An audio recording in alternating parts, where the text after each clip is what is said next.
Hi, beautiful souls. This is Sadhana. Welcome to my channel and welcome back to my deck collection series.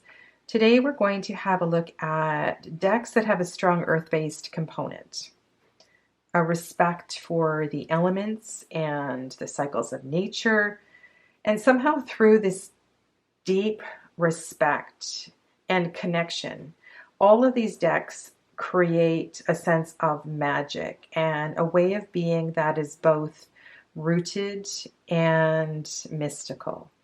Up at the top here, we have the Raven's Prophecy, the Gaian Wheel of the Year, Robin Wood, Everyday Witch, Vision Quest, Druid Craft, Green Witch, Pagan, and Wildwood.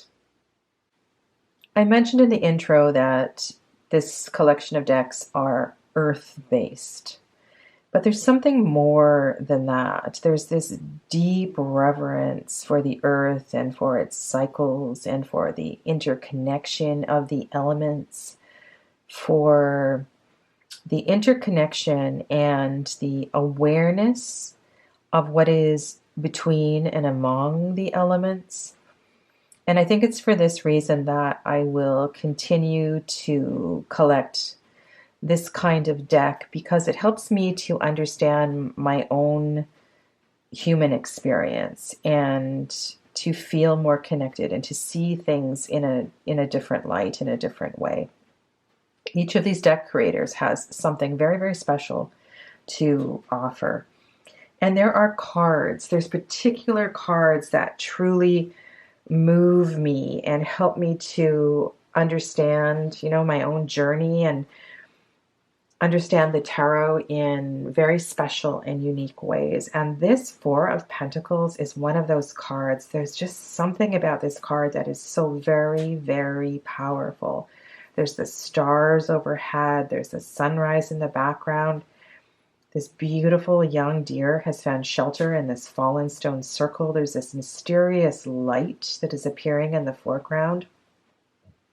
And it really gives me pause and makes me think about, the light side of the Four of Pentacles. I think it's really easy in certain cards to go to the shadow. But here we have this sense of protection that has been created for this young fawn, this young deer, and she needs to be there. This is her safety. This is her home. And the abundance of the earth has created this magical space for her. And there's this part of me that sees and feels the energy and the ancient wisdom that these rocks have created, and that over time it was the plan all along for the stones to fall in this way to create this home for this deer. And I just feel like, wow. I just want to stare at this card and drink up its wisdom. And it just really, really moves me. I didn't plan which cards are going to fall on top in all of these decks, but this is one I pulled out, especially because I wanted to share it with you. This Ace of Stones here, very similar to this one. There's something about standing stones that really gives me pause, and I feel it's like when I work with crystals and when I hold crystals in my hands and when I'm teaching my crystal courses, I feel this deep connection to the earth, to the earth's wisdom, to all that the earth has been through. Not historically, but energetically. And this deck really does that for me. It's hard for me to express the power, but the potential, because this doesn't look like something that's going to grow or to change. And when we talk about aces, we're talking about potential energy and potential for things to kind of move and blossom. But there's just this strength and this power in its foundation and in its wisdom. Something very similar in this King of Stones. We have this animal that is at home in the rawness of the elements, and I just feel the energy. It's just really, really beautiful. The Guardian does a great, sorry, not the Guardian, the Gaian does a great job in this way too. You know, we have people that are, I mean, it's a contemporary deck, and each of the humans in this deck is so connected to the earth and to the elements of the earth in the same way that this animal is connected and understands its heartbeat and knows how to move in it and move with it and to move in harmony with it, to create a light footprint. You know, I feel, this is the Llewellyn version, by the way. To have this Eight of Water, this was a really special card for me when I first saw this deck. You know, you think of the Eight of Cups as moving on, moving away, but I love the way that her whole body is immersed in the water.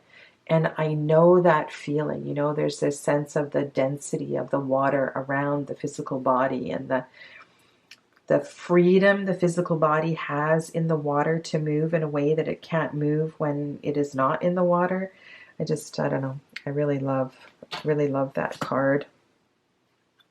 So yeah, so there's this kind of connection. I don't know.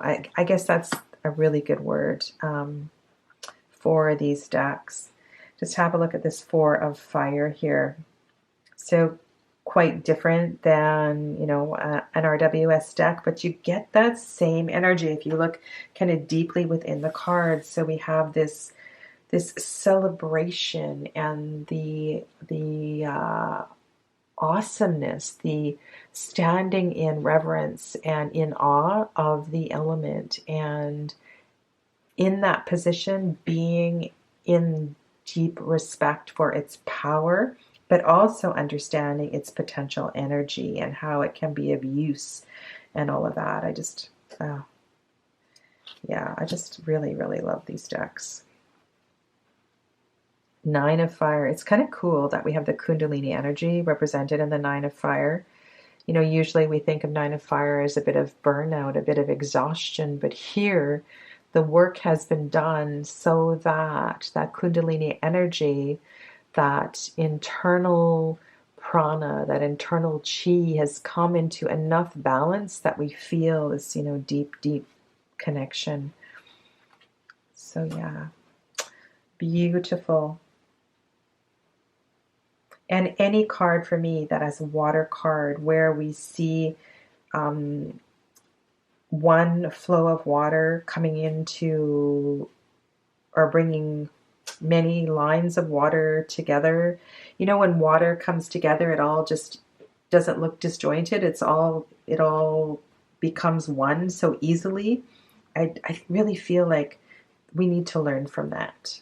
We need to learn how easy it is to come together and not to struggle in coming together. So yeah, here we have the Five of Air. And of course, this is a beautiful reminder that all beings find themselves in struggle.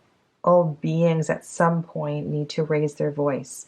All beings at some point need to speak their mind. And whether we are actually harming each other through our voice, or we're just clearly communicating because we have not been heard, you know, there's different ways to interpret that. And so listen carefully to whether or not you need to read in shadow or in light.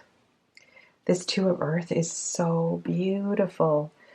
This is a Thoth-based deck, the Vision Quest, but there are elements of RWS here that come so loudly and clearly, so I don't want you to get stuck up when you read on a back of a box that it's Thoth-based, because creators are inspired from many, many different places, and we see here the element of balance between the moon and the sun cycle.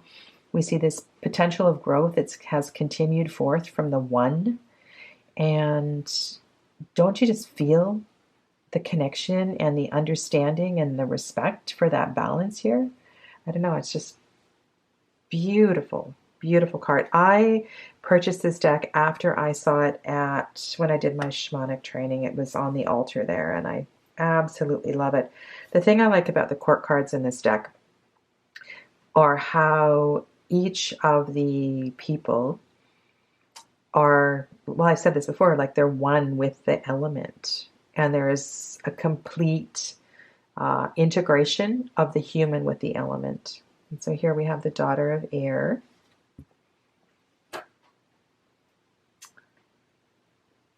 Oh, so amazing. And so for the emperor, we have grandfather.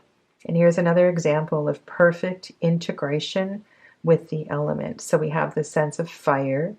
We have the sense of strength. You know, there's the harmony with the land and the animals. Yet he is the leader, right? He's the chief. And there's a few decks that do this moon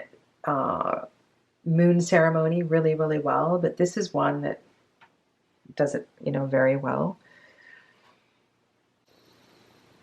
If you've listened to my recordings before, I work with the moon, and moon cards are really, really important. Oh, here's another one example of what I was talking about, the flow of water. And so many streams coming into one stream create this strength and this power and this harmony. And there's no need for discord. We can all kind of flow together. And it creates this beautiful sense of abundance. And you might find it odd that I've put Robin Wood in this collection. And this mostly has to do with a respect from Robin's background. And she did not feel connected to the original Smith-Waite deck and wanted to create a more Wiccan tarot deck. And so you'll see more of a connection to nature in this deck. And of all the decks we're looking at today, this is the one that is most closely connected to the RWS system. But it does have a tremendous connection to the earth and its elements. And in this Two of Swords, I really like the setting that she's in, and the eroded rocks and stones that are beneath her feet. You just feel the energy of the water and the earth and the connection between the ocean and the moon in her mind. And it's, oh, sorry, I just knocked the tripod. It's really powerful. Yeah. And this, I know this Three of Pentacles is hard for a lot of people. Like, what are all these feathers doing here? And what is this about? And we have this possibly kind of silver part of the construction here. But this creator is bringing together different elements to create this masterpiece. And he is so focused and in harmony with multiple elements at the same time. If you look in the background, we have the color red. So there's also this integration of the element of fire. And the blue in his clothes the blue in his clothes could represent the element of water. And I haven't read the guidebook about this card for a long time, so I don't remember. But that's one of the things I like about her deck, is the integration of the elements on many, many of the cards. And just the settings that you'll find a lot of the characters in. The Pentacles, the Suit of Pentacles are very earth-centric, very connected. The Magician here has his horns on, right? So this looks like very much like a Celtic, druidic kind of deck. And you'll see Wiccan elements throughout all of the cards. This Chariot card is kind of magical if you look at it carefully. Just the scene, or the scene on the fabric that is over the chariot. We have the stars. You'll notice these are unicorns instead of horses, and that the charioteer is guiding the unicorns with a heart. So there's lots of potential for different kinds of conversations you can have with different readings. And this Queen of Swords, I love her. And also the Page of Swords. Oh my God, their costumes are so beautiful. Their robes. And so we have butterflies on the inside of her cape. And there is a sense here, in a very different way. I wish I could get you a court card here. I think I showed you one earlier. Oh, that Chaos card is beautiful. So here's one. So here's the Daughter of Fire.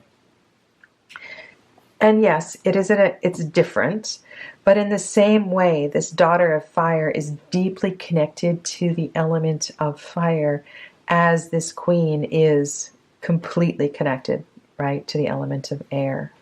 And yeah, so I really enjoy working with these decks. These 3 decks are a contemporary look at our relationship with the elements. This is the Pagan, Raven's Prophecy, and Everyday Witch. For me, they inspire trust. Trust that if we understand, if we begin to explore and respect all that the elements have to teach us, that they will be part of our healing, part of our journey, and ultimately part of our evolution. And whether your barren landscape is a blank sheet of paper or a freshly tilled garden, the potential energy that's contained within the Ace of Wands isn't the wand itself, but it's about your relationship with the wand and your respect for all of the elements and how they will work together to create your garden or your painting, your masterpiece.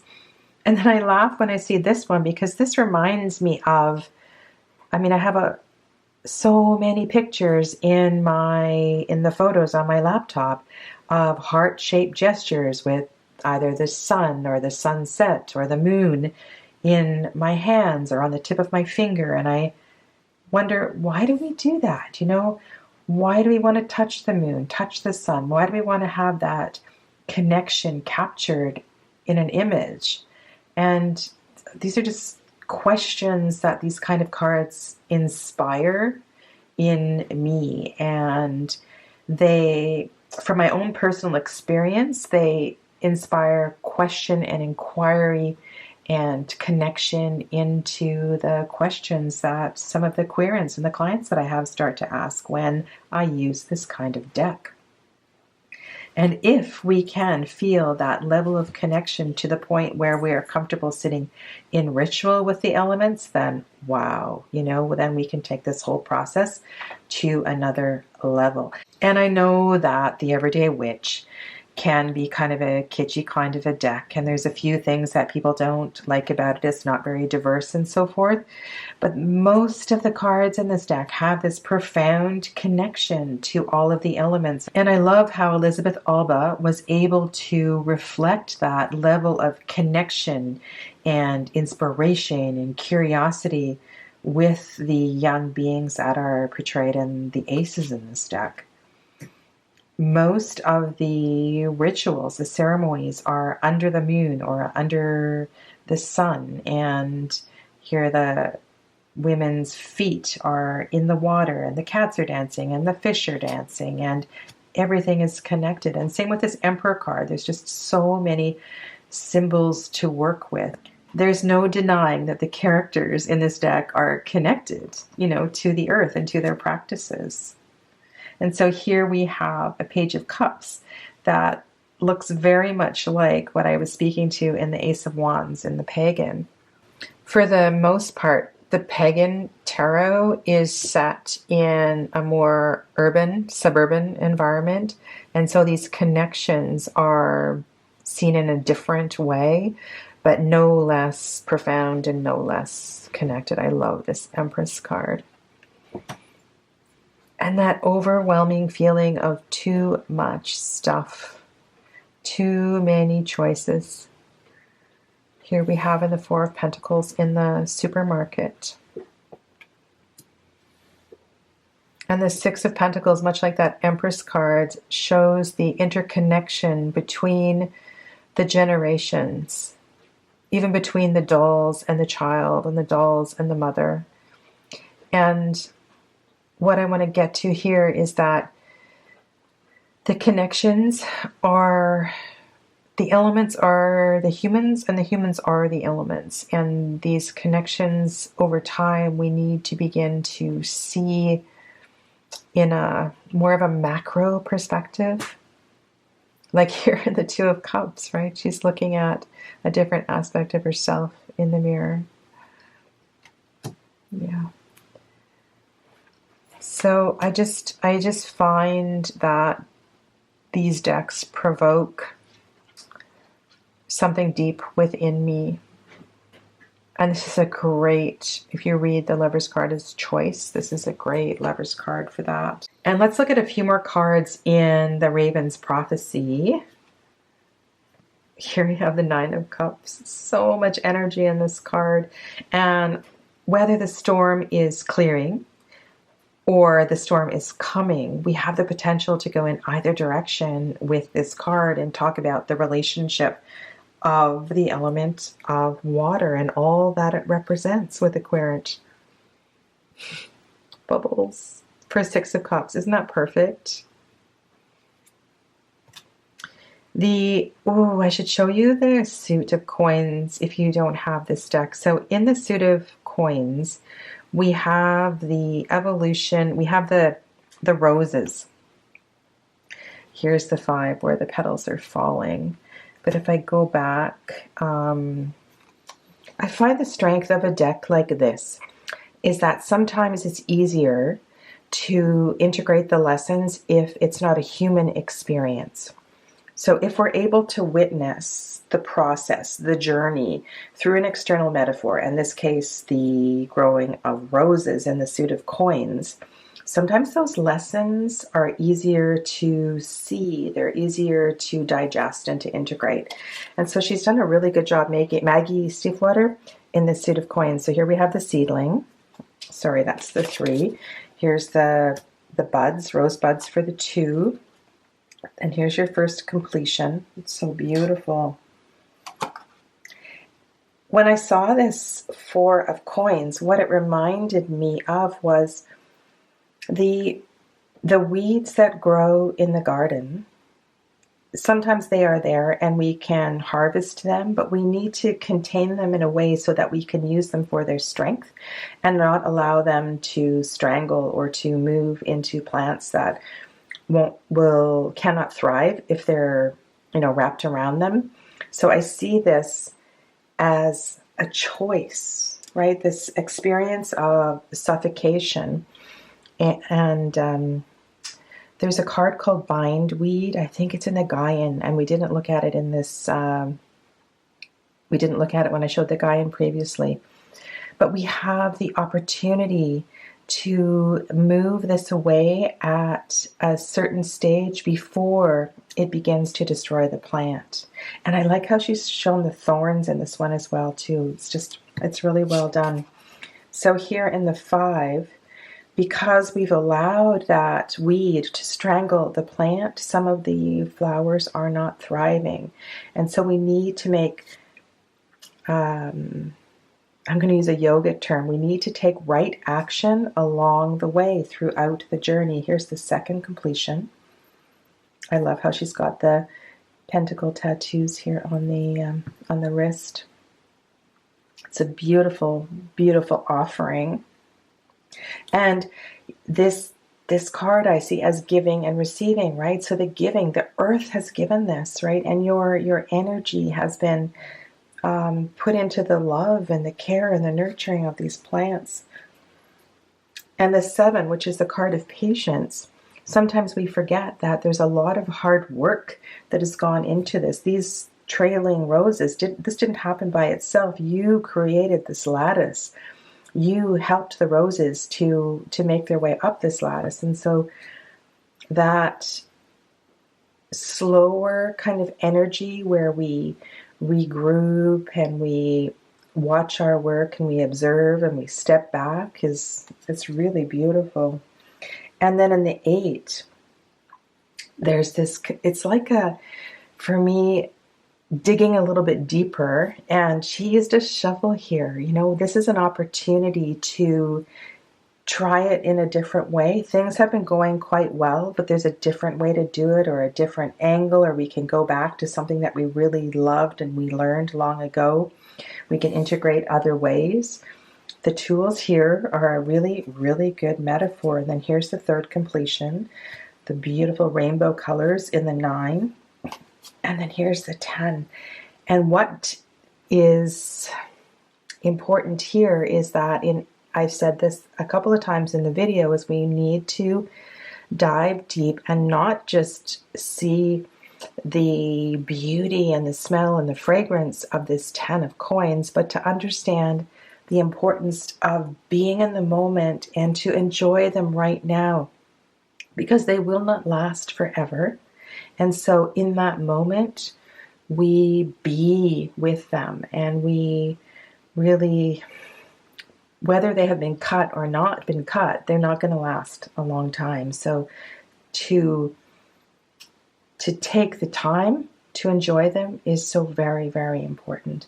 And I think about when we have the whole family at home over the holidays, or we have the kids are at home for a certain number of years before they leave the nest, and we create all of this internal struggle and strife unnecessarily, and just to enjoy the moments is a really, I think, important lesson of the 10.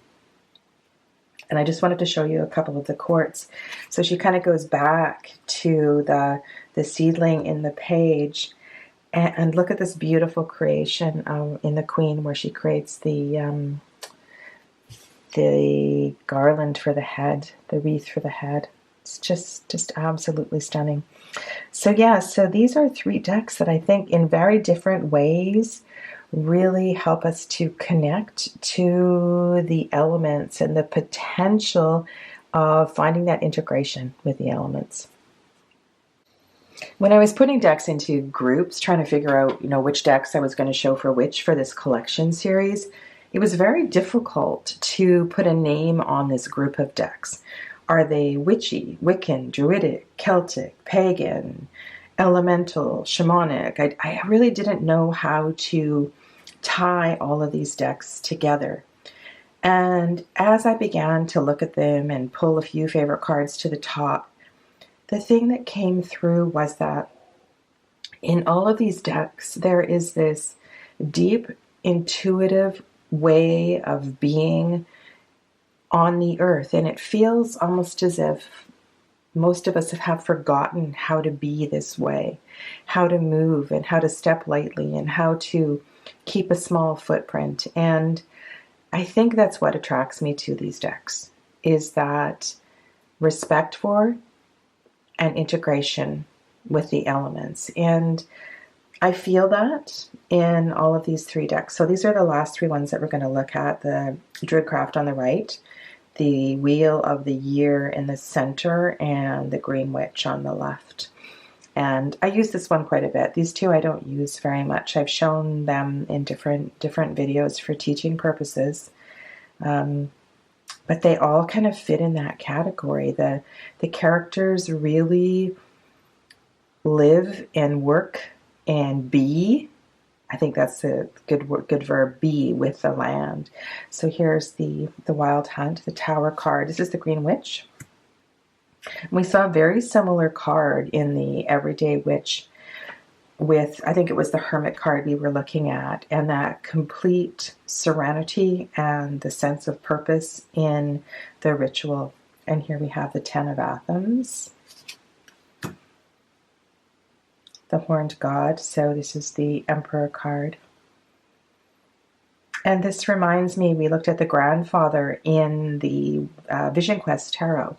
So we see that sense of not dominance over, but the strength of being with and living with the animals in the land.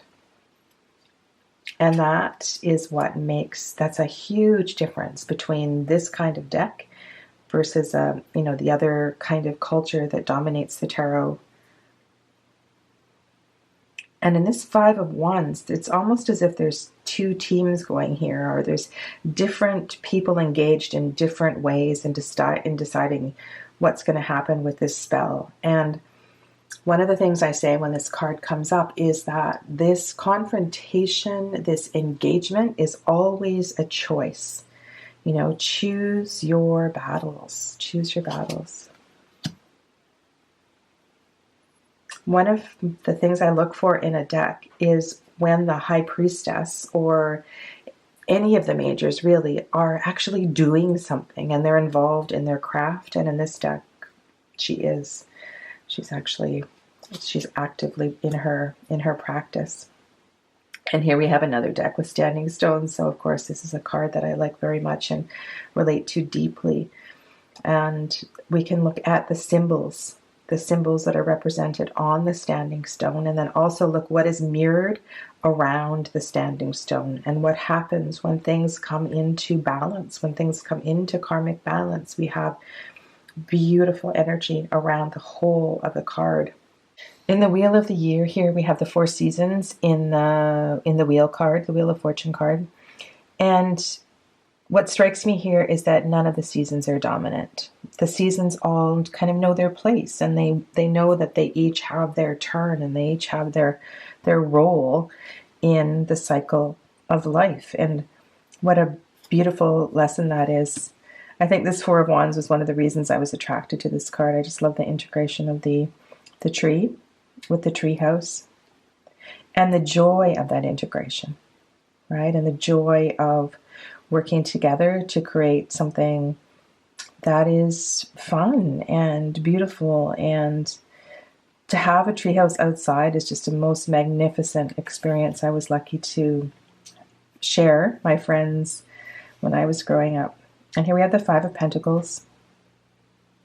I don't usually say this when this card comes up, but we never know why people are in this situation, and to really open your heart and to give them space to be in this experience is also really important, rather than trying to help them solve their problem. And the energy of this card is really beautiful. And this mushroom has created this safe shelter for now out of the rain for this man. And we've seen this a lot, you know, in these decks, this kind of reverence for and the humans being a part of and learning from the metaphors of growing. And here we have the 2 of Wands. I cut the titles off this card because this was one of those slow Scarecrow decks that have the multiple languages, but it's pretty easy to read. There's something that I really like about this Hangman card, and it's a reminder of a teaching that I've heard many, many times in different ways from different lineages, different disciplines, different modalities, and that is the importance of being in the season that you're in. So wherever you are in the world, be in that season. I find that we run away from the seasons, or we try to adjust the temperature. Like if it's too hot outside, we want to be inside in the air conditioning, and if it's too cold outside, we want to be inside in the heat. We're never really happy with the way that this season is. We're always wanting to change it in one way or another. And this card is a reminder to be in the cycle, the natural cycle that the earth is in. And I really feel that if we didn't resist the natural cycles, things would always flow much more easily. And this comes up in various cards where we have the image of cycles. So yeah, this is another deck that has lots of cool symbols and opportunities to kind of dive into the background and to look at the oghams and different cards and the runes and different cards. This is a favorite deck for a lot of people, and Will Worthington's art is just so amazing. The court cards are great, and this is one of those decks that if you are struggling with the court cards, just to get this deck, pull out the court cards and spend some time with them, because there is so much energy in the expressions, the body language. You can look at the hair, you can look at the way the clothes are worn. So much can be picked up on here. Yeah. So the Druid craft. Here's another example of what I was talking about. So the High Priestess is in her craft. She's not sitting still. And that for me is really, really important in a card. Not just the High Priestess, but other people to, other figures to be doing something. Here's an example of kind of the whole theme of this video, and that has to do with the integration of the elements and any traditional associations you have with the card. Here she is facing this old tree. And one of the things I see here is she is receiving and connecting with the ancient wisdom of the tree. And taking that time to be in this posture, to close her eyes, to look inwardly, to be in nature, makes these decisions, these processes that we're going through when we get to the twos so much easier. So I really appreciate and feel that energy that's coming from the tree. It's funny how these videos come together. This was not planned, believe it or not. I found this rock at the beach near where I live some time ago, and I actually resisted picking it up because it was a black heart, and I found it quite difficult to take home with me. And the more I looked at it, well, first of all, I saw this line that was going right through the center, and wondering, you know, what happened to create that line, and then how in the world did it heal? And if you turn it over, you can see that this crack, this line went right through the left and the right side. And there's lots of other cracks in the heart as well too. And there's also this very deep scar here. And so I sat with this rock, and I brought it home, placed it on my altar, and I pick it up from time to time, and it really reminds me of so many life lessons, and probably what my heart looks like if my heart was in a heart shape. And these wounds, these battle scars, these experiences that we have are part of our life, and they will always be with us, and they heal in a certain way, but it doesn't mean that they're not there. It just means that we've been able to survive. We've been able to go on. And this rock also reminds me to always be grateful. And I want to thank all of you. And I know I don't say it often enough, but the comments that you leave and the sincere feedback, I appreciate it so much. It encourages me to make more videos, and it encourages me to continue on this journey with the tarot and with my spirituality. So thank you.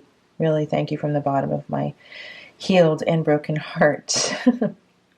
I look forward to chatting with you in the comments below. Stay well, my friends. Namaste.